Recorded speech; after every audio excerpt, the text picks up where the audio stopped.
Hello, my name is Michael Tessaro and I prepared this ACCC cheat sheet for October 2025.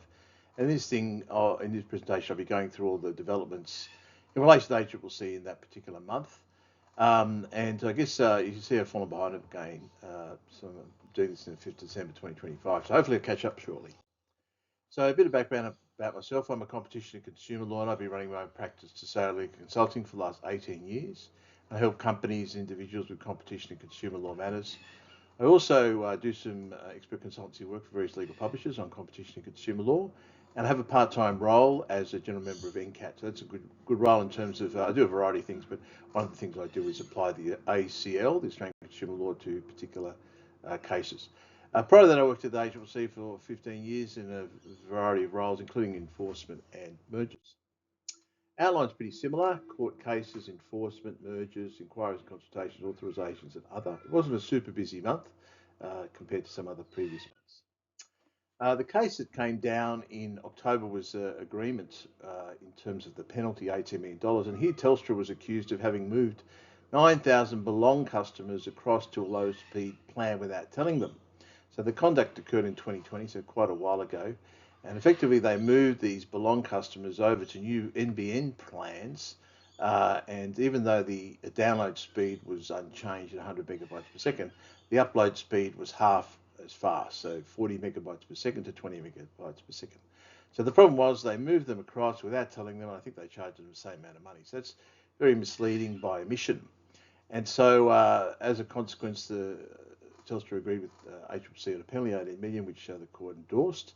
And in addition to paying the penalty, they remediated the customers and gave them $15 credit for each month that they were on the lower speed plan.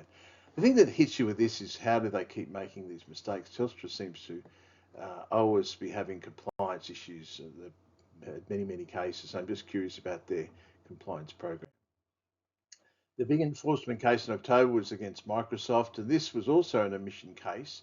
The ACCC actually commenced legal proceedings on the 27th of October, alleging that Microsoft had misled approximately 2.7 million Australian customers by not explaining the full range of options that related to an upgrade of the Microsoft 365 plan. So you can see in the second paragraph there, ACCC has alleged that Microsoft told subscribers of these 365 plans, including myself, I got an email too, that the auto renewal enabled them to maintain the subscription, and they must accept the integration of Copilot and pay a high price for the plan or cancel their subscription. So you sort of had two options. I remember thinking at the time that's a bit rough, although I think I did go with the Copilot integration. And then the ACCC alleges there was actually another option that wasn't made apparent to customers. So the undisclosed third option was that customers could retain the features of their existing plan without Copilot at a lower price. So that seems like a pretty big fail on behalf of Microsoft. A lot of people would have been like me, said I've got two options. I want to keep 365, sign up to Copilot, and then suddenly discover that I could have paid less without Copilot. So I guess that's been in the media a lot, and there's no doubt ACCC been seeking a very large penalty for that case. And here the various emails, the messages that were sent to customers, you can see there you've got various options spelled out, and you think, well, that's it. But if you kept going through, you would see there was another option available, and that wasn't made clear. You'd only really get to that stage, I think, if you cancelled, and then they said, oh, actually, there's another option. So if you just accepted the offer to pay more and get Copilot, you never saw that screen. Another case came through, another RPM case, seems to be a small company, and Connected Audio Visual engaged in RPM. I think it admitted to it, and it did this by telling retailers not to sell goods below specified prices. So it sent emails to 258 retailers proposing certain changes in their distribution agreements, and basically said you've got to sell at the advertised price, and this is for dash cams and subwoofers. And some of the ones who did not respond had their accounts put on hold. So that's pretty clear breach of the law, and again probably arising out of ignorance. And again, the ACCC hasn't litigated on this. They've accepted an 87B, which I think is appropriate given it seems to be a small company, didn't know what the law was. The merger that got through was Elders Delta Agribusiness, and this is operating these regional agricultural supply stores, sell a lot of different things, machinery, equipment, seeds, the whole range of things. And the ACCC expressed some concerns and identified particular areas where they believed that the merged entity would have a lot of power and there would substantially some competition. So they identified those in their preliminary statement of concerns, and so it's fairly straightforward for Elders to offer to sell off these particular stores. So you can see several local stores in West Australia and divest 6 Delta stores. And as you can see, it's interesting. Not only has a divestiture been agreed to, but approved purchase of these stores have been identified, and the ACCC is happy with these companies to buy them. So it's very, very swift resolution of the matter. Often these matters result in the business being put in the hands of an independent manager, and then a divestiture process running, and it takes quite a lot of time. It's quite expensive. So here you can see that some of them was sold to Independent Rural Provider Limited and E. Buer and Sons. So that's a good outcome for all concerned. This Yamaha Motor Australian Telwater Proprietary Limited. Obviously, you've heard of Yamaha, but I hadn't heard of Telwater. But the ACCC has expressed some concerns about this, and they're concerned that the acquisition may substantially lessen competition in the wholesale supply of outboard motors. And the ACCC specifically was concerned that Yamaha may have the ability to link the wholesale supply of Yamaha outboard motors to Telwater aluminium trailer boats. So they're saying, well, if you want our motors, you have to buy these trailer boats. So that's one concern.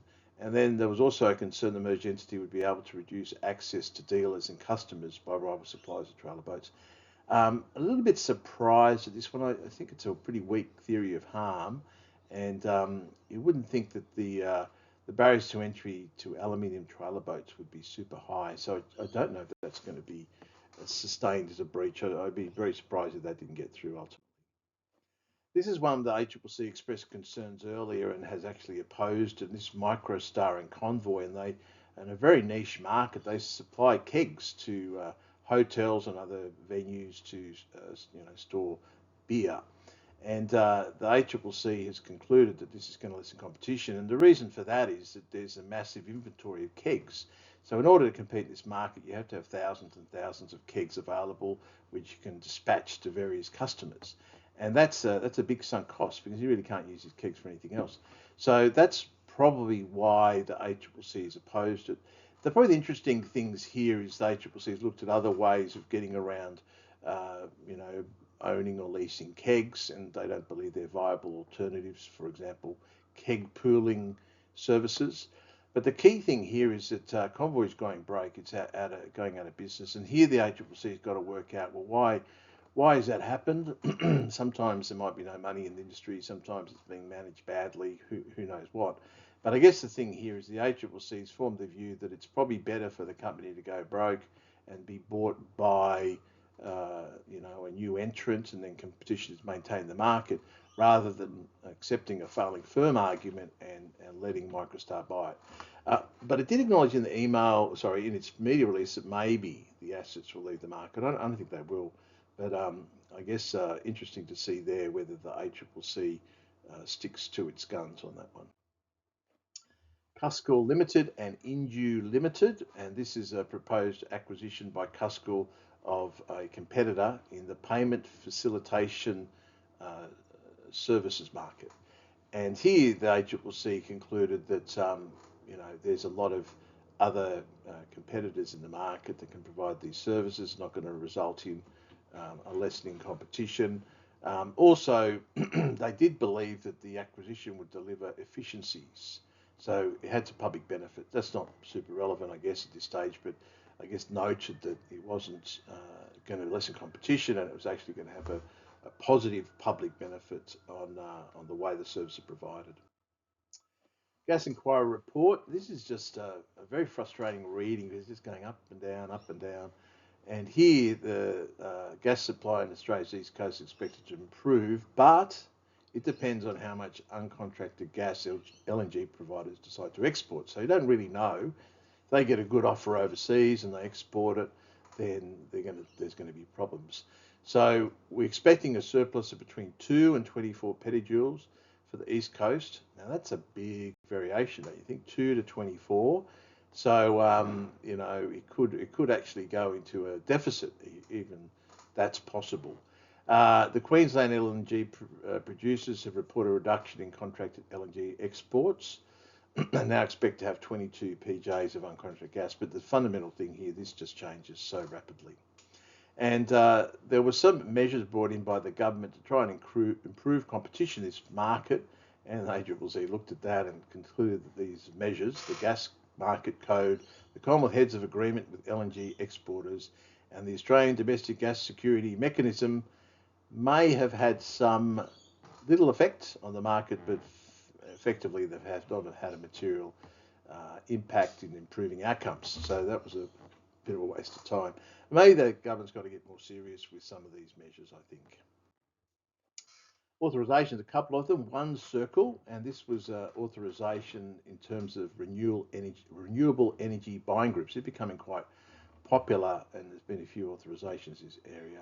So they've agreed to authorise this arrangement where they can collectively procure long-term renewable energy from various suppliers. So that's allowing them to talk together and offer a common price and have one negotiation, and obviously reducing transaction costs. So there's big public benefits. There's obviously the public benefit of using renewable electricity. The thing is, the suppliers of these renewable energy don't have to talk to these guys. So it gives them an opportunity to have a chat, but you can, if you don't want to talk to them, you don't have to. This is another one, Secome, which I thought was approved last month, but I think maybe it was a draft determination issued, and now it's been actually finalised. So again, this is another joint electricity buying group. So the ACCC has looked at that, issued a draft determination, identified the significant public benefits, and decided to approve that.